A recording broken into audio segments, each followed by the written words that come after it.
হাদিসের টাকনুর নিচে লুঙ্গি পরিধান করতে যেমন নিষেধ করা হয়েছে, তেমনি টাকনুর নিচে জামা বা অন্য কোনো কাপড় পরিধান করতেও নিষেধ করা হয়েছে।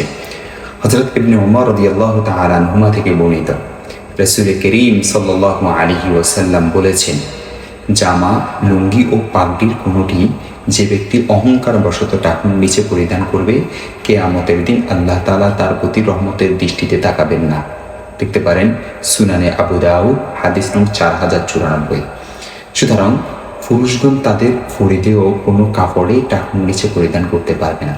সহিহ বুখারী হাদিস নং 5791, সহিহ মুসলিম হাদিস নং 2085, ফাতহুল বারি 10 নং খণ্ড 273 নং পৃষ্ঠা এবং 10 নং খণ্ড 268 নং পৃষ্ঠা, আওজাজুল মাসালিক 14 নং খণ্ড 187 নং পৃষ্ঠা।